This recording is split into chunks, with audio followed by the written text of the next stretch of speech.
to the republic for which it stands, one nation, indivisible, with liberty and justice for all.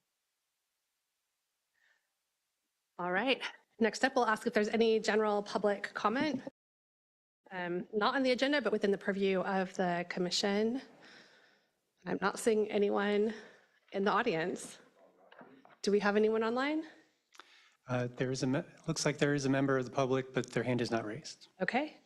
We've got anyone online and you'd like to comment, you've got to raise your hand and we'll call on you. Otherwise, we will say thank you for joining us and we will move on to our special business, starting with an introduction of our temporary clerk to the commission. And I will pass the floor to Kate McKenna. Thank you, Madam Chair. It's a real pleasure to introduce to our commissioners today and members of the public our new interim clerk to the commission. This is Francisco Estrada here today. He is an analyst for the Santa Cruz LAFCO, our neighbor. He's worked there for 3 years and performs both analyst and clerk duties. He has now been engaged to provide temporary help to our commission on a part-time basis, probably about 1 day a week. We have a contract for up to a year's worth of time. So, so please join me in welcoming Francisco. Welcome. Thank you so much for joining us. Would you like to make any comments? Just to say that I'm excited to be here. I want to thank the staff for all their help thus far, and just to let you know that I was a commissioner too for 4 years, so I've had both sides of the experience on LAFCO, so just very excited to be here. Thank you. Excellent. Well, great to have you. Thanks so much for agreeing to come and help us out a little bit, and we're so happy to have you. And I know that everyone of our commissioners would be happy to answer any questions or offer any assistance that you might need as you provide us with assistance. So thank you for for joining us. All right, next up, we'll move on to item number 2. Well, let's see, is there any public comment on item number 1? Seeing no hands raised, we can move on to item number 2. Commissioner oath of office. We have 3 people being, we have 4 oaths of offices being done today. Our 2 county commissioner members, myself, Wendy Radascu, and Kate Daniels being sworn in.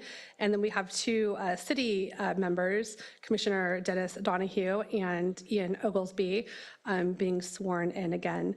So we're going to ask our past chair, over here, Gorley, to administer the oath of office to our listed commissioners. And we'll do that up here.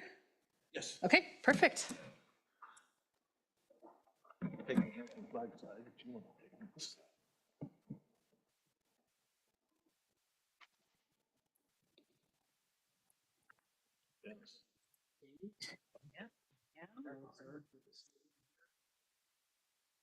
What a privilege it is. Do you, Wendy Radascu, Kate Daniels, Ian Oglesby, and Dennis Donahue, solemnly swear that you will support and defend the Constitution of the United States and the Constitution of the State of California against all enemies, foreign and domestic, that you will bear true faith and allegiance to the Constitution of the United States and the Constitution of the State of California, that you take this obligation freely without any mental reservation or purpose of evasion, and that you will well and faithfully discharge the duties upon which you are about to. I do. Thank you. Thank you. Oh, geez. Repeat after me. Commissioners, we would like to have one more special business item, and that is if all of you could please go up to the front of the dais area there. We're going to do a group photo to celebrate our new commission, a whole group photo, all of us.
I don't know about that.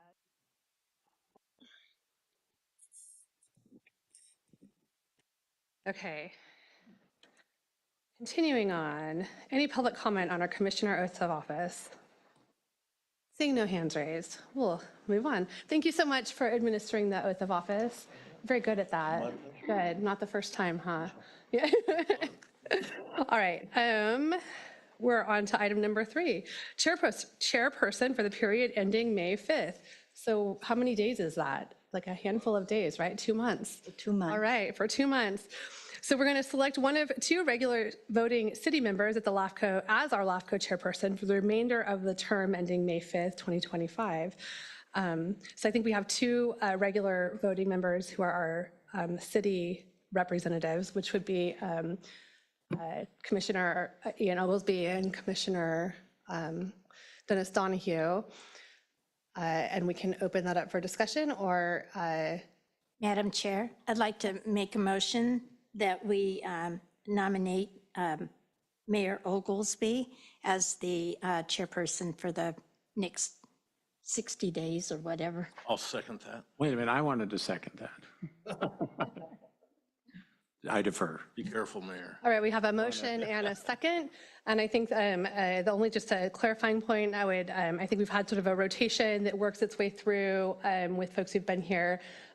So I think the rotation for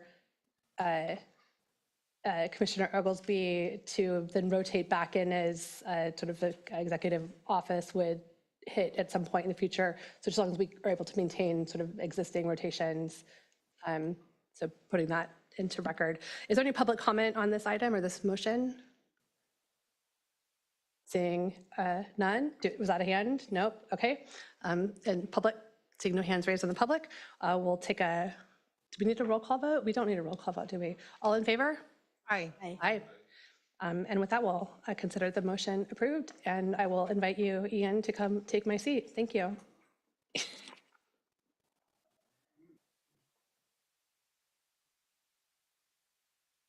All yours, my friend, all yours.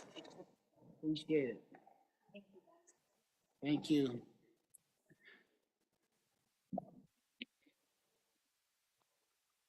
I think we can handle this. I want to definitely appreciate Vice Chair Wendy Rudescu and what she's done and her little, in the capacity of filling in for Director Craig, that we know did not run for reelection and was, moved on to bigger and better pastures. But we have a representative from Salinas, Mayor Donahue. We want to say thank him for being here and welcome him to the commission. And we'll move forward. I'll be here for a good, I think I calculated right, a good 39 days and a half and counting. So we'll just keep the meeting moving. We'll go to item number 4, which is regular minutes, draft minutes of our Monday, December 2nd, 2024 minutes. Everybody should receive a copy of the minutes.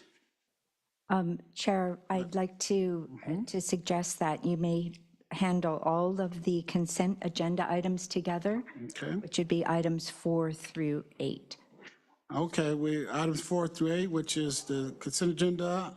Item 5 is the LAFCO Budget and Finance Committee meeting minutes and report. Item 6 is a quarterly financial statement for a period ending December 31st, 2024, and draft January 31st and February 28th, 2025 balance sheet and income statements. 7 is LAFCO Annual Work Program Implementation Status Report.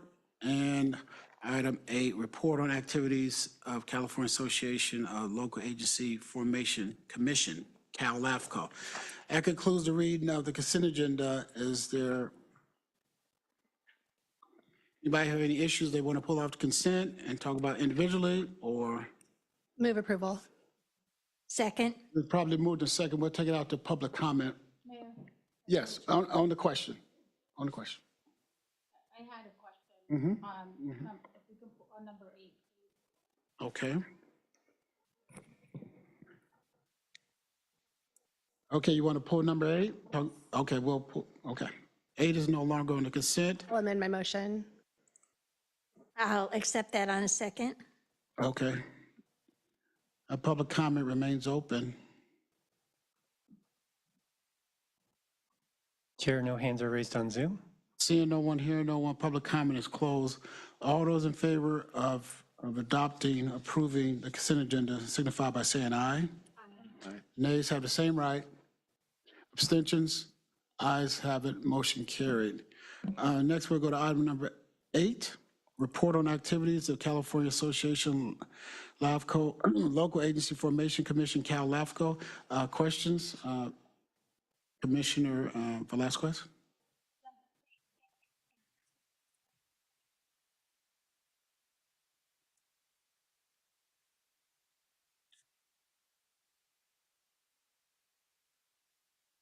Didn't really specifically mention some of the issues other than obviously the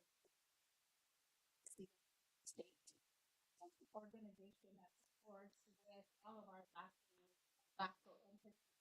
So I just wanted to see if there was additional information for us to be able to get, or for someone to share.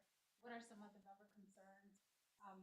We obviously want to make sure that they are there in case we support. There is a lot of our work plan, we have a lot moving forward for this year. So just wanted to make sure that we understood. Maybe the other commissioners understand, but I didn't understand.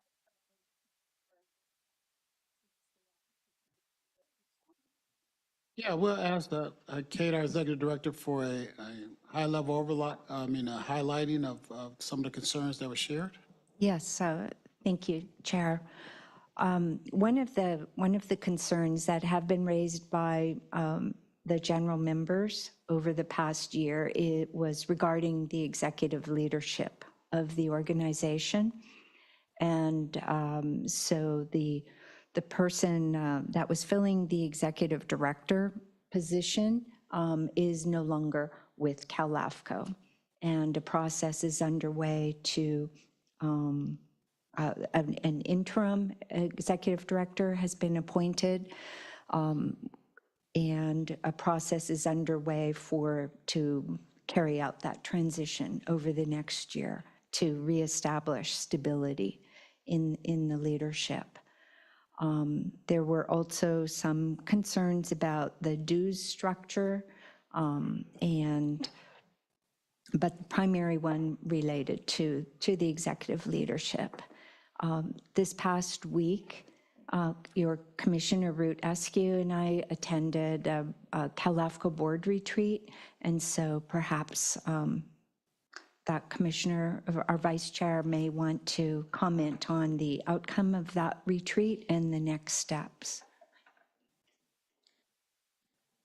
Vice Chair, yeah. Yeah, thank you. There's definitely some transitional things happening at Cal LAFCO as an organization, with concerns about the executive leadership, the executive director leaving, a transition team being appointed. 4 of the so there's 58 member agencies of Cal LAFCO. Cal LAFCO is a member-serving agency, so they provide benefit to all 57 member counties. There were 4 letters received from member LAFCOs stating intention to not renew their membership come July 1st of the coming year. So that has really, I think, led to some sort of self-evaluation of the organization. about half of the board at LAFCO is relatively new. And there's some discussion about, with the new board and a new leadership team in place, really the opportunity to take a really hard and honest look at what are the expectations of the member agencies for LAFCO to be providing member services. How do we best do that? And we've got a former executive director who now does some consulting services coming back, doing a full culture assessment and member survey of all LAFCOs, whether they're members or intending to stay as members or not. They're going to be bringing back some recommendations this summer. And so at the October annual LAFCO meeting, there'll be opportunity for all of the member agencies and those who aren't members, all of the LAFCOs across the state, I think, to come together and have some very honest conversations about what do we want LAFCO to look like moving forward. I was elected as vice chair of LAFCO at our last October annual meeting. So it is challenging to walk into an organization that is experiencing challenges like this. But I will say that the set of executive officers who participate in LAFCO as the deputy executive officers are deeply committed. Our coastal executive officer, Joe Serrano from Santa Cruz County, he represents our coastal region as our deputy executive officer, deeply committed to the transition team, has recommended some changes to bylaws, and is working with the interim executive officer executive director to implement changes as quickly as possible in a way where they're inclusive and bringing everyone along. So lots of work ahead, but I did get the feeling after the retreat, which I spent Thursday and Friday in Sacramento with Kate, that everyone who was present is committed to doing the work and, bringing everyone along with as much consensus and inclusion in the process as possible. So I feel positive moving forward, but there is a lot of work to do. So, in summary.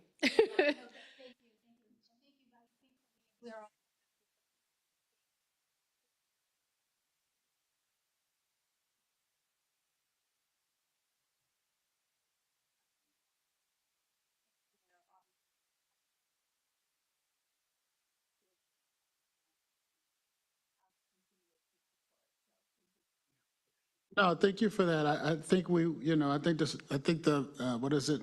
As we look forward, we do see ourselves remaining a part of them as our vice chair is going to extend to the presidency. It might not be the best time to pull out of LAFCO. But I wanted to, I'm coming back to you, Vice Chair, to say, is there something that this board can do as relates to advocacy for what you see as a continuing vision as you move forward? Is there anything we need to do, a letter of support or a letter of advocacy as one of 57 to help you move your agenda forward? And that was a question I have. Yeah, and I think at this point, and I just wanted to be clear, so I currently serve as our vice chair, and my commitment is to supporting LAFCO, whether that means I continue into a chair role or whether we change structure and that looks like something different.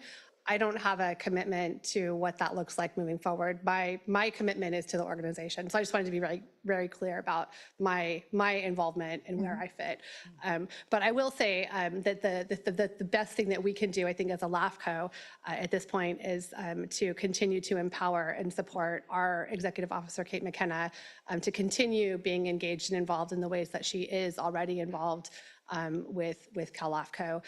Her ability to continue to support me, being present in the ways that I am, attending the meetings and showing up and speaking out as a voice of calm, measured reason, it's very helpful. And so I think to the degree that we can support Kate and just encourage, our commitment has always been to continue to support LAFCO, but having Kate continue to be present has been a very calming presence in that space. So I can just speak very highly of Kate. She's well respected among her peers, and when she's in the room and when she speaks in the dialogue. It definitely brings a, it brings a renewed focus to the topic at hand, and it's incredibly helpful. So creating that space and time for her to be able to do that work is very beneficial. Okay, Kate, you feel that you have the space and time? I do, sir. Okay. All right, thank you. Mr. Chair, Yes, oh, I'm sorry, go ahead, Director. we participated in the Central Coast group, and I know it was led by Mr. Serrano, but there were some pretty interesting and I think very forward-thinking ways that came out of our group discussion that morning after we did our elections on how LAFCO could be better and how we could all understand Cal LAFCO better. And so it might be good if staff could send out to all of us the minutes of that coastal meeting that morning at the retreat or conference or whatever we were at, so that everybody could see it, because I see that regional focus groups, visioning sessions, that was one of the things that kept coming up out of our session and some of the other things here. I think it would be good because it would make all of us think of how it could be better and how it could work. Because we talked about how all over the state, people, different LAFCOs have different constituents, and some are more urban, some are more rural. But it was, for our group, I think, a way to really kind of focus on what we're doing and how we're doing it and what we would expect out of Cal LAFCO. Because I have to say that general meeting was a mess. It was horrible. And it was very apparent to all of us who are not in the day-to-day nitty-gritty of Cal LAFCO of how much it had deteriorated. So I think we've got an opportunity to get it right. And if we could see those minutes, that would help. Thank you. I think we all look forward to seeing those minutes. If that is it, we still need to adopt the report. So what is the will of the body? I'll move approval of consent agenda item number 8. Second. Thank you. It's been probably moved in second. Public comment is open. Chair, no hands are raised. Thank you so much. Hearing no one, seeing no one, public comment is closed. All those in favor of moving item number 8, signify by saying aye. Aye. Nays have the same right. Abstentions, hearing none, ayes have it, motion carried unanimously. Item number 9, LAFCO Budget and Finance Committee appointments. Executive Director. Thank you, Chair. Yes, agenda item number 9 is on page 67 of your meeting packet. Each year, pursuant to the LAFCO bylaws, the commission appoints or reappoints members to its standing committees. And so it is time this year to appoint or reappoint members to our Budget and Finance Committee that meets on a quarterly basis. For some time, the committee membership has been Commissioners Marianne Leffel, Mayor Oglesby, and Supervisor Lopez. So I'll return this to the commission for discussion and any public comment and decision. Thank you. Thank you. We'll go down the agenda. So it's nomination from the floor, if there's any. If there's, I'll nominate the existing slate of directors that are on the, if they're also willing. it's been properly moved that the current director succeed themselves if they're willing. I don't know if we could speak for Supervisor Lopez, but I think he would be willing. So it's been properly moved and second. Let's take it out to the public. Public comment is open. Yes. Hold on just a second. So any public comment? Chair, no hands are raised on Zoom. And thank you so much. Seeing no one here, no one. Public comment is closed. On the question, Director. Yes, so just on that.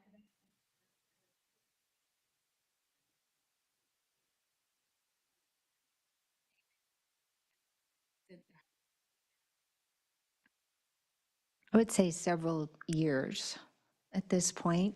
And he did receive the agenda packet, and I saw him over the weekend, and he didn't grab me and tell me don't. So I think it's a safe action.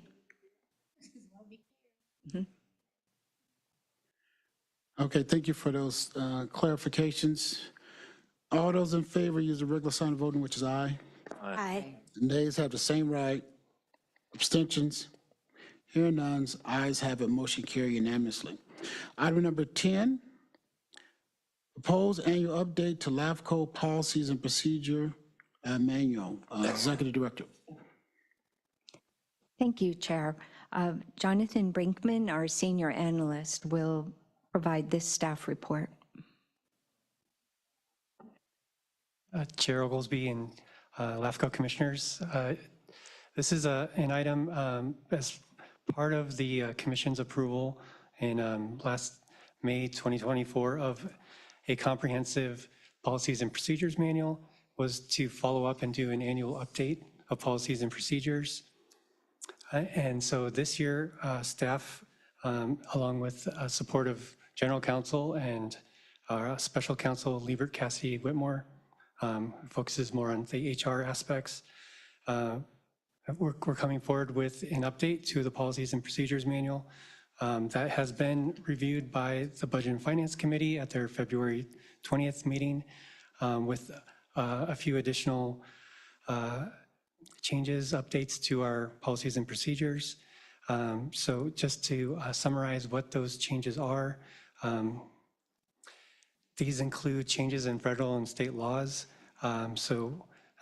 More specifically, and later on in the agenda, we'll have something that's required to have annually for a public hearing, which is to receive an update on staff vacancies, recruitment, and retention efforts. That's due to passage of a bill called AB 2561. So all local public agencies have that new requirement to report to boards, councils, commissions on staff vacancies. So our policies have been updated to incorporate that change, as well as there's more, there was a law passed this past year that allows LAFCOs to seek indemnification from applicants as part of the LAFCO application process. So our policies incorporate that now. Also, there's been various policies related to HR, whether that's vacation time and family leave, additional protections for victims of violent crimes, a combination of protected classes and characteristics. So our HR policies have been updated for those changes in law. And then in terms of COVID-19, a number of those policies and procedures have timed out. And we've also received additional guidance from the Budget and Finance Committee to broaden our policy to a communicable disease prevention program so that we have procedures in case of a multitude of communicable diseases that could happen.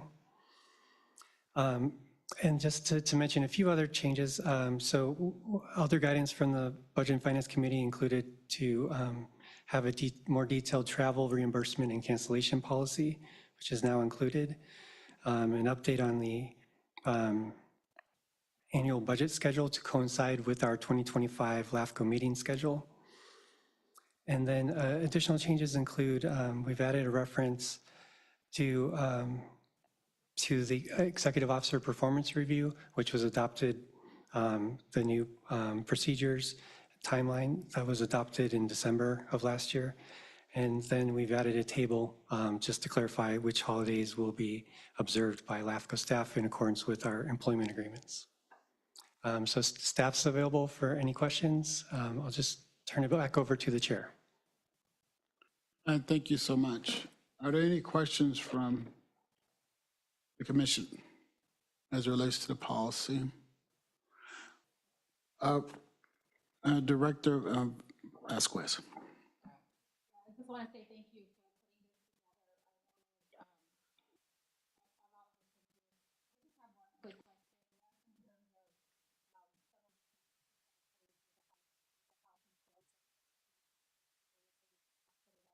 the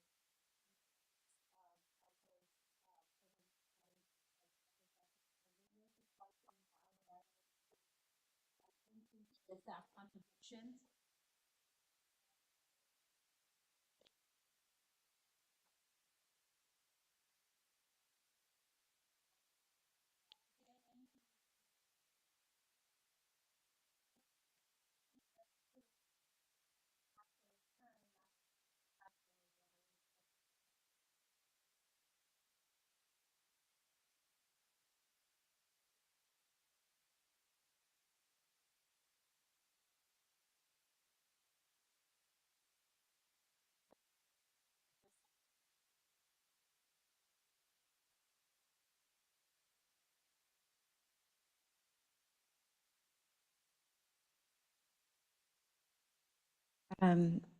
I believe the reference to 10% is that that's approximately what we expect the rate increase to be from LAFCO from year to year.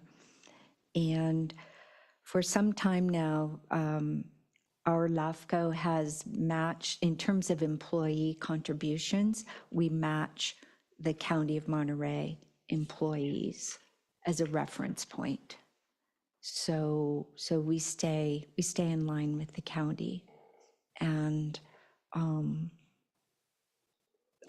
so yes, some increase actually went into effect. It's the increase is going to effect in January of each year. So those increases have taken effect for this year. And all from a staff standpoint, the contributions are, they're significant, but we all agree that it's such an important benefit and the costs are rising so much that the employees know it's very important to support our employer in covering the costs. That is correct. Thank you. Thank you. Anyone else before we take it out to the public? I did have one question. Maybe it's for legal. 2.1.10 LAFCO indemnification. You know, it reads that we can require indemnification from those that are, when we process their application. But my concern is going to, how do we get it from that third party that doesn't have an application with us? They're outside our process. And, as we move forward, what is the requirement, if any, or how do we allow third-party indemnifications? Maybe I need to better, I may have misunderstood when we were sidebarring. Right. It just goes to, I understand how a person, an entity that has an application before us, that makes sense. But then if there's an outside group that doesn't agree with our ruling for or against, Correct. how do we partner with them, or how do we allow them to identify?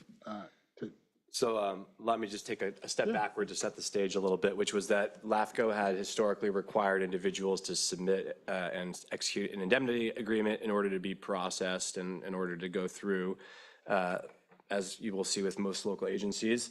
But there was a challenge made, and it said that LAFCO didn't have the legal authority to do that. And that was technically correct because the statutes that are governing LAFCO didn't allow for it. This is a big high-level view of the summary of that case.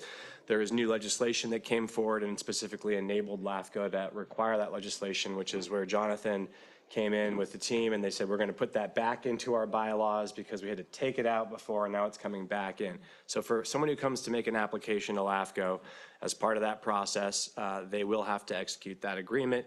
If somebody disagrees with the decision and wants to file a suit, whoever the applicant was is then in the position of needing to bear the cost of defense for that suit. So we didn't have that in place rather with the Monterey Peninsula Water Management District litigation as an example.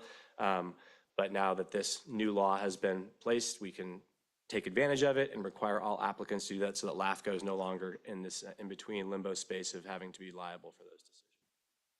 I think I can see how I had that disconnected, but I didn't want indemnification to come through me. Right. And that asked my question.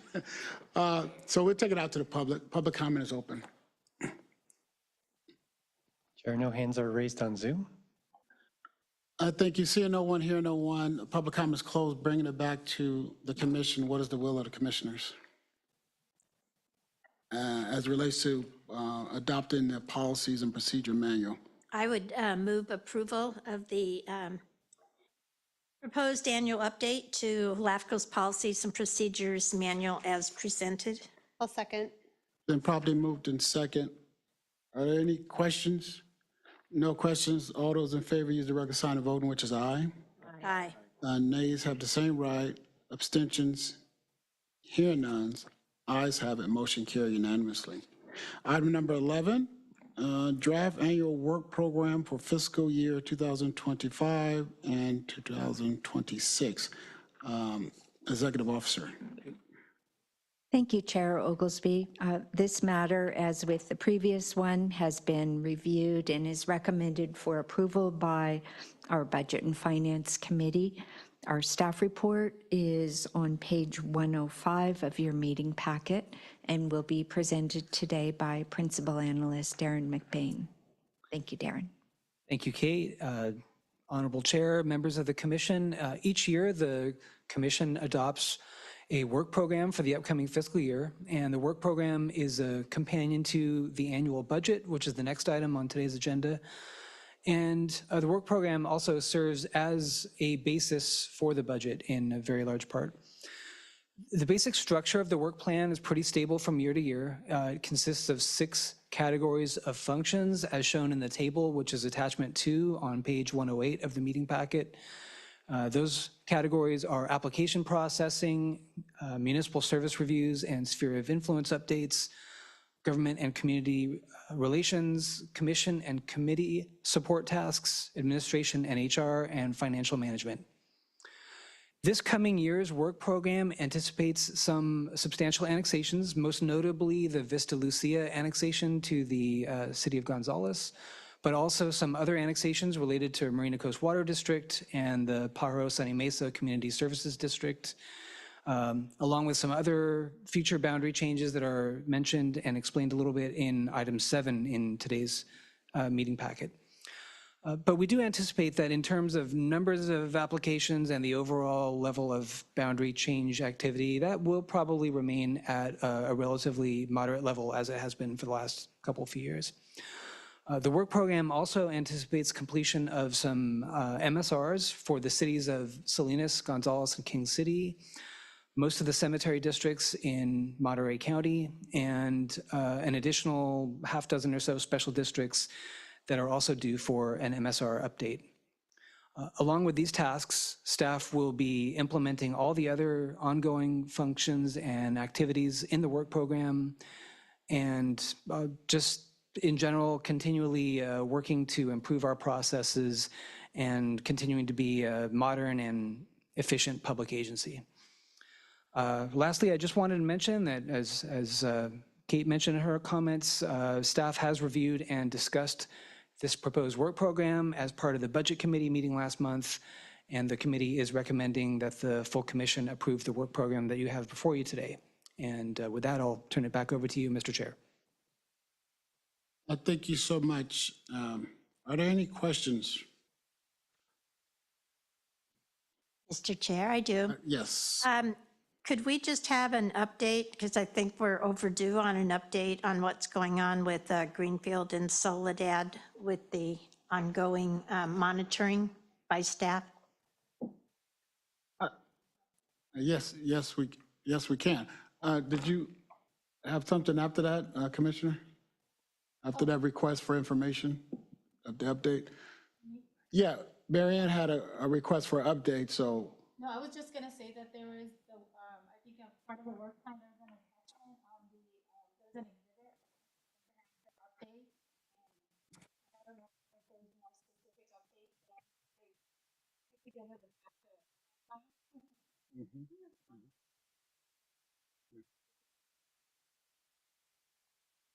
Sure. If I may, Chair, that is on page 59 of the packet. Just if you could, though, just No, well, give us, no, the thing is, she asked for an update, so it's in the packet, but could you speak to it? Highlighting what you think is important. So in terms of the Greenfield special districts, We do have an update on dates targeted for completion from the Greenfield Cemetery District and the Greenfield Recreation District. They're currently working on their audits, which is kind of the main item that our MSR identified as needs to be completed. They have a target of August 31st for completion of that. We also have Commissioner Kong, who is a director on both of those districts, so if he has comments to add. But they're also working on completing their ethics and harassment prevention training. So I believe a number of the board members have completed those trainings. It's maybe left to one or two that need to finish those trainings. But in terms of that, those are the main updates. There's one of the items is also to conduct a performance audit. There hasn't been information on what the district's timeline is for that, but we've identified that with them. We're communicating with them on these updates, checking in a few times a month. In terms of the other Greenfield district, the Memorial District, similarly, they are in progress with their audits. They have an updated website, but other than that, they are in progress of becoming compliant with their trainings and their filings for the Form 700. And we don't have an update yet on their performance audit. So that's hiring a firm to look at their financial procedures and provide recommendations on how they're doing their accounting. So that's Good. Well done, well done. Commissioner LAFCO? Yeah, no, I just wanted to hear verbally if there were any time changes or anything, and I did notice on the page 59, I think it's 2025, not 2925, just FYI. Yeah, they got a long time. Well, you don't want your ethics training to take that long. Commissioner Velasquez. Yeah, thank you.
I think we all share that concern. Executive Officer, where are we at with that? That's pretty important to try to at least identify some type of audit timeline. So when you look at it, what do you think about? Because some of them say it hasn't been started. There's, no target date. So when you look at it, how long do we think we're going to just have that conversation with them? Most of these districts, we had to start from even a more beginning standpoint, and that was to help them hire legal counsel. And all of these districts now have general counsel services, and that's been a big help to us because we have more of a team approach now where their own counsel as well as LAFCO staff are putting pressure and encouraging these districts to move forward with the necessary measures. So each of the districts has made headway in some of the areas, but as you point out, Commissioner Velasquez, the one relating to hiring an audit firm to connect performance audits and get their audits and get their audit reports and other financial reports up to speed. That's coming now because other smaller tasks have been completed. And so we do communicate with these districts every month, and now we've cleared enough room that each of these districts must be able to dig into their finances now. So that's a springtime priority for us in terms of a timeline.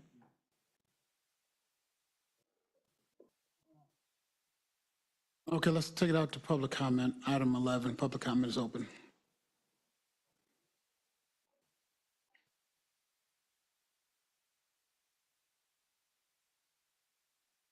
There are no hands are raised on Zoom. Thank you so much. Public comment is closed. Bringing it back to the commission, what is the will of the commissioners? I would move approval of the draft annual work program. Go anywhere without a second. Thank you so much, Commissioner. It's been probably moved in second on the question. All those in favor use the regular sign voting, which is aye. Aye. Nays have the same right. Abstentions? Hearing none. Ayes have it, motion carried. Item number 12, public hearing to receive and consider A, status of vacancy and recruitment and retention efforts, and B, proposed annual budget for fiscal year 2025 through 2026. This is the first hearing.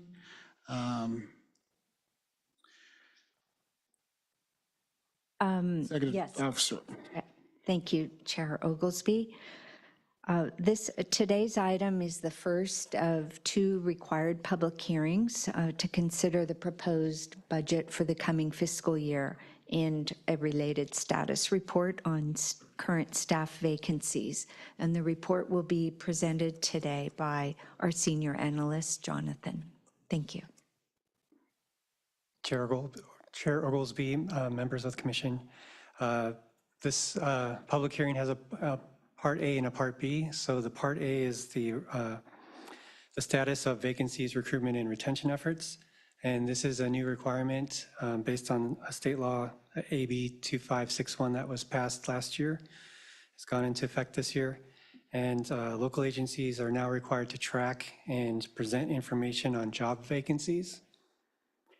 So your LAFCO agency is staffed by 4 positions authorized by the budget. And that's in our current budget.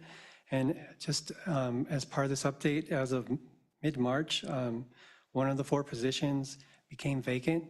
That's the clerk to the commission position. So that is our only current vacancy as an agency. In terms of our recruitment and retention efforts, just as noted through our annual work program presentation, our LAFCO is currently having a moderate or lower volume of annexations and other boundary change applications. So we're not feeling this one vacancy as an acute staffing need. As has been coordinated with the Budget and Finance Committee and with the LAFCO acting chair, and will be continued with the chair, staff in consultation with the committee and the chair, we're implementing a transition plan for that staffing vacancy. So it's broken into parts. In the near term, our LAFCO's entered into a administrative services agreement with Santa Cruz LAFCO, and that's why we have with us today Francisco from Santa Cruz LAFCO, who's providing some administrative support to our agency. And then in the time being between now and next November, staff will be conducting an assessment and evaluating organizational needs and staffing needs. And then we'll be reporting this to the Budget and Finance Committee and in a discussion in November for that quarterly meeting of the committee. And then the plan would be to bring recommendations from the committee back to the commission for a presentation and any actions that are recommended. So that's the part A of the public hearing.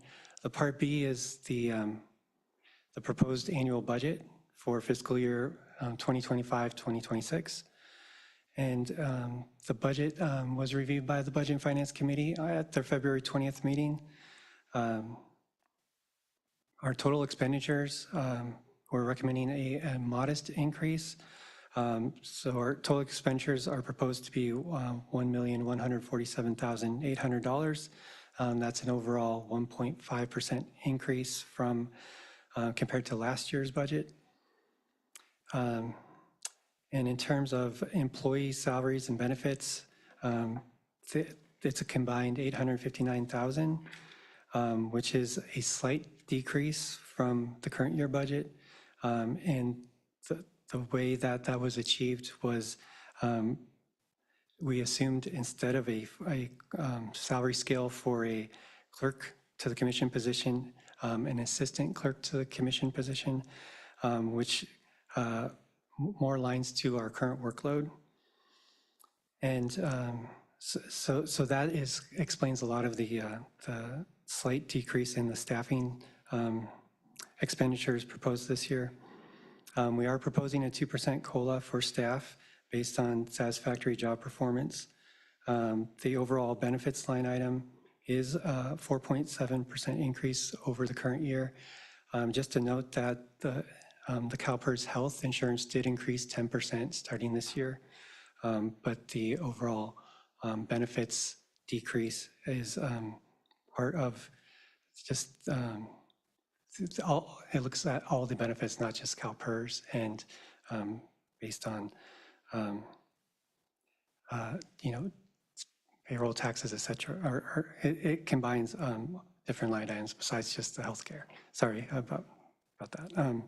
So even though the healthcare increased 10%, the overall is 4.7%.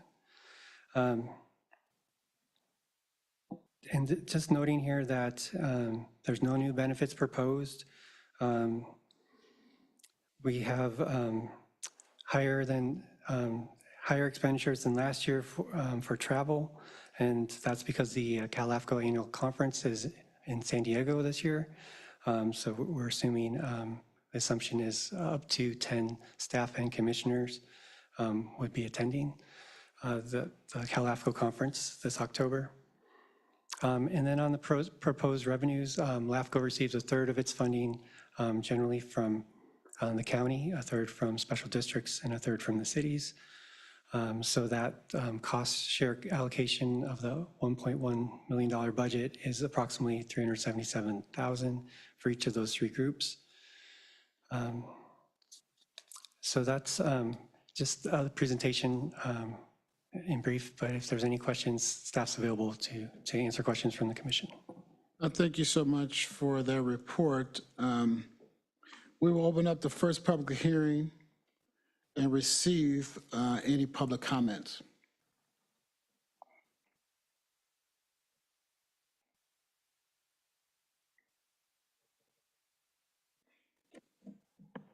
Chair, no hands are raised on Zoom. Thank you so much. We will hear no one, seeing no one, we will close. We will keep moving. Okay, next is provide for questions, follow-up directions by commissioner. Are any questions from the commissioners? Commissioner Velasquez.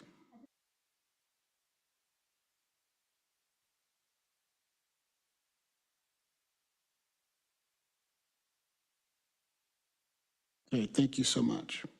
Anyone else? Commissioner LAFCO. I just want to say, Finance and Budget Committee looked and worked with staff on this, and I want to commend staff because it was more of an increase to our contributors and our members when we started on this, and staff worked very hard to bring it down because we felt like the county, the cities, and the districts are all facing so much unrest in not knowing what is going to happen with the federal dollars that come in, which also will impact state dollars. So we felt like it was really important to try to keep it as low as possible, the increase that we were asking this year.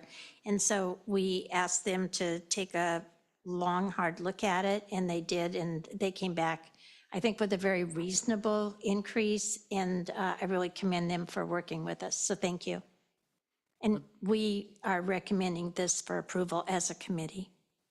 Thank you so much. Anyone else? We'll go to close the first public hearing. And now we'll just discuss and accept reports on the status of vacancies, recruitment, and retention efforts for informational only. And I think you talked about that a little bit anyway, Jonathan, but are there any questions on that as we move forward? Okay.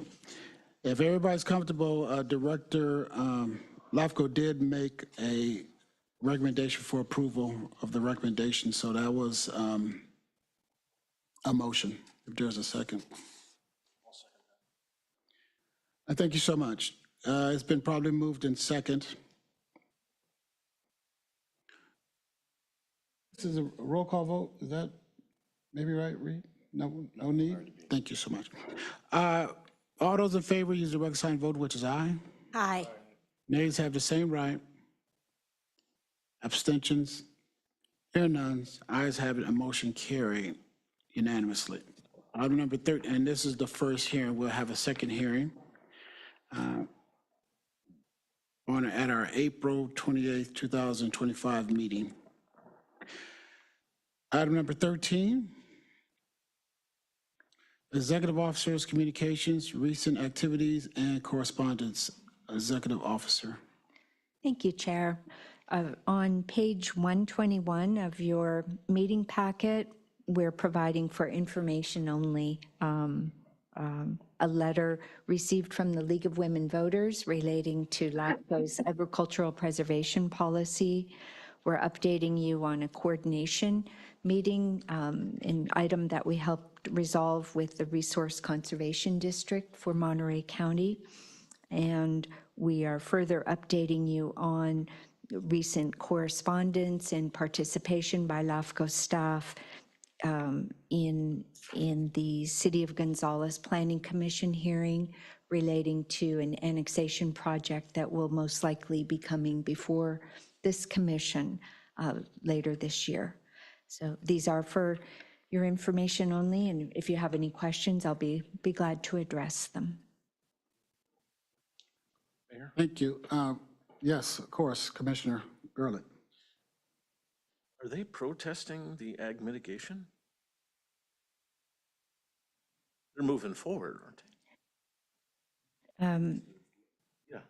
The City Planning Commission a few weeks ago considered a draft EIR and project application that did not recognize the LAFCO update of our ag preservation policy that was done more than a year ago.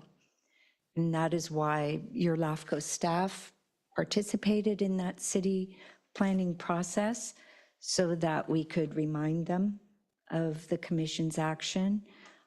We reminded them that the city staff had also participated in that LAFCO hearing process.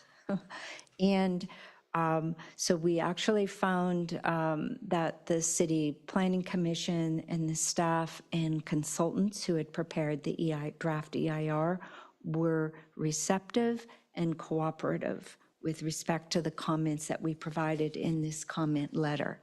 That means that they promised that before the EIR and project come to the City Council, which may just be a matter of days from now, that they would make some corrections and updates to, in particular, to the ag mitigation chapter of the final EIR so that it respected and addresses LAFCO's policy.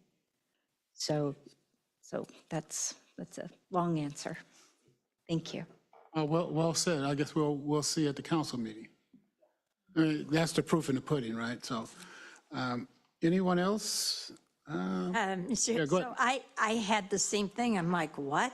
They sat in here for months, and Took us 6 months. I think we gave them a pretty clean set of rules to go by that were in their favor. So with that, will they, Kate, then come back to you and let you take a look at it again before they submit it? Or is their next thing, they submit it, and then if it's not in keeping with our policy, that it just gets sent back? What's the next step, I guess? The most immediate next step is that we're keeping an eye out for the city council meeting packet, and we'll be participating in that public hearing process. And depending on what happens, we'll go from there. However, we have also taken the initiative in the past few weeks to encourage the city staff and consultants to begin work with the local agricultural land trust of Monterey County. We understand that that land trust has identified several parcels that could be used for mitigation for the first phase of annexation. And so we're doing our best to get the parties working together so that, because to answer your question directly, it is important that the annexation application that we receive, in order for it to be complete, very specific ag mitigation needs to be identified. So that's why we're reaching out, participating in the city process, getting the local land trust involved in trying to encourage the city to do the necessary work now so that the application submitted to LAFCO can be deemed complete by the LAFCO staff. We don't want a problem application. We know that there are avenues for ways that the city can address the ag mitigation requirements that have been set forth by the commission.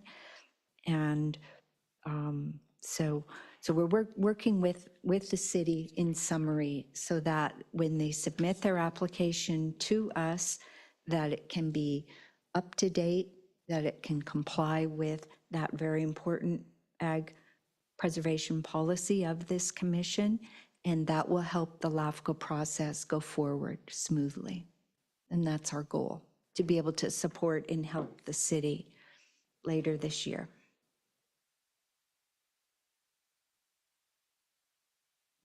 So I guess I'm just going to struggle with this a minute. Why would we be telling them to talk to the ag land trust? Why wouldn't they already have talked to them? They've looked at a lot of land down there to mitigate. Soledad, Gonzalez, everybody's looking at it. I guess I'm trying to understand why we would be in the middle of also helping identify the land. Just to be clear, I'm sorry to interrupt, but we're not identifying land. They can work with any land trust they want, but our understanding is that at least one of our local land trusts does have some mitigation properties that could be used for this very annexation application. So again, the city has lots of ways that it could move forward, but we haven't seen, they have not submitted any preliminary information to us yet about how they plan to address ag mitigation. One of our necessary steps prior to receiving a formal application is that the city does need to meet with us for a pre-application or pre-annexation application meeting. So we see this as information gathering and an assistance to the city in reminding them through their own public hearing process that LAFCO has updated that ag preservation policy and that we'll be looking for compliance with that as part of the application that we'll be receiving potentially in a matter of weeks. Commissioner Vasquez. Yeah, and I'm going to turn on my mic because I think I've had it off for the for all of the the meetings. Yeah, I don't know. I just want to comment, and to your point, Commissioner Leffel, I think, when we did this for the last 2 years, the cities, all the South County cities were at the table, and City of Gonzales was there. So I think everybody contributed to the ag mitigation policy. So I think there's just, some loss of communication somewhere with the staff or the team, but I know obviously the city manager was part of the process. So, I think it's important to be able to remind, the city manager, obviously as the head of the city, that they were part of the process. So there's probably some miscommunication, but all the cities understand that we all we all fought for this, or recommended this ag mitigation process, right? Because this is what was going to work for South County. So I'm sure that they're going to adhere to it. I think sometimes when you have planning commissioners, some of them are not, may not be aware of it, but I'm hoping the city does do that raises that awareness, but I think we're good. Commissioner Daniels. Thank you, Chair. And if I'm reading this correctly, it sounds like that the opportunity to get this on track is happening, since from what I read, there was an environmental impact report that indicated they were going to use a previous ordinance, the farmland, whatever the previous ordinance was, and they were sort of skipping over the 2024 ordinance. And so it sounds like from what you've reported, the city now intends to, in their EIR, use that standard, which would be our 2024 agricultural mitigation guidelines. And I'm expecting that we would then see that in an updated EIR. Is that what we're waiting for? Or an amended? Can I address that? Yes. Thank you for your question, Commissioner Daniels. Yes, our request is that the updated information would be included in the final EIR that will be coming to the Gonzales City Council in a matter of the next week or two. And in the original ordinance that you're referring to, that the city was holding as a standard, is actually the city's own agricultural mitigation program. So, and to add to what Commissioner Velasquez said, the city, since we identified this issue to them just 2 or 3 weeks ago, the city staff, the Planning Commission, and consultants again have been very cooperative in expressing the intention that by the time all of this material goes to their city council, that they will be reflecting the current LAFCO policy. Thank you for that. Did they have an excuse of why? No, we didn't. Oh, No one got into that. Oversight, I'm sure. Yes, we could have been an oversight. Thank you. Any other questions? Okay, thank you for your executive officer's report. We'll go to item number 14, which is closed session. I would ask that our, I would ask that our council read us into closed session. Go ahead.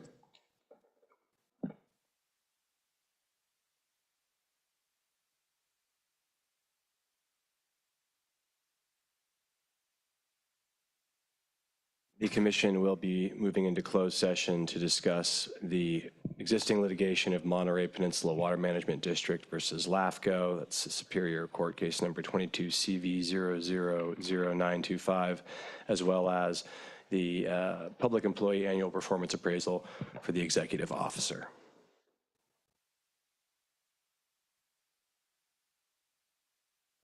We'll open up public comment for our closed session items. Chair, no hands are raised on Zoom. Okay. Thank you. Seeing no one, hearing no one, we will close our public comment on our closed session items, and we will move into closed session. Again, as I sit on the what is it? The Monterey Peninsula Water Management District. I will recuse myself from that conversation. And I will turn to Commissioner Daniels to see if she has a similar statement.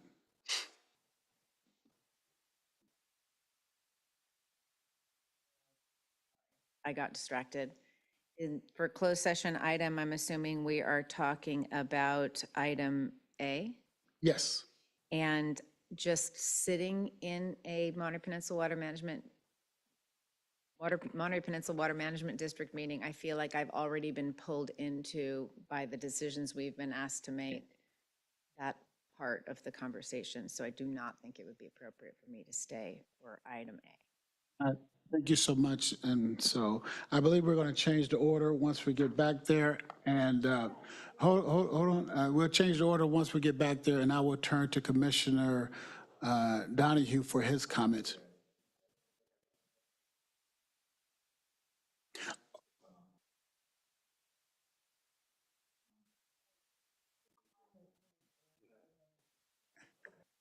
Oh, you sit on Monterey 1 water. That's right. Water is water. Water is water. Okay, we will move into, you can stay. You move into closed session.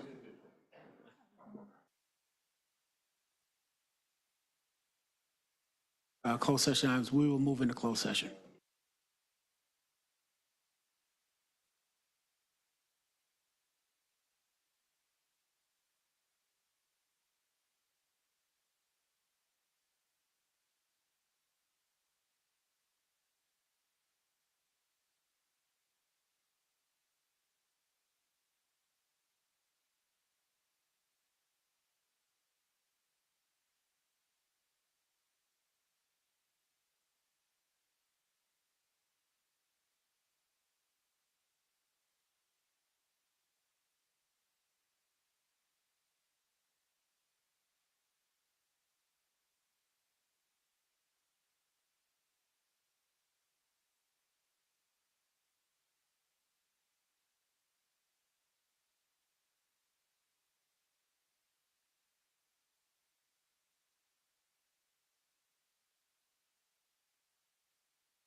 Few more board members. We're going to rally the folks. 1, 2, 3, 4, 5, 6. 6. Who else we got? 7, 8. All right. Let's get a roll call to reconvene in open session. Thank you. Thank you, Chair. Commissioner Bickle? Commissioner Daniels? Commissioner Donahue? Commissioner Gurley? Commissioner Kong? Commissioner LaFell? Here. Commissioner Lindley? Here. Here. Commissioner Lopez? Commissioner Oglesby? Commissioner Velasquez? Vice Chair Root Askew? We have quorum, Chair? Fantastic. And we will ask for any announcements from closed session by our LAFCO Legal General Counsel. No reportable action tonight.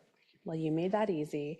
With that, we'll adjourn to our next meeting on Monday, April 28th, 2025 at 3 p.m. here in the Monterey County Government Center. And for those who would like to join us on Zoom, we will have that option available as well. Thank you all for joining us today.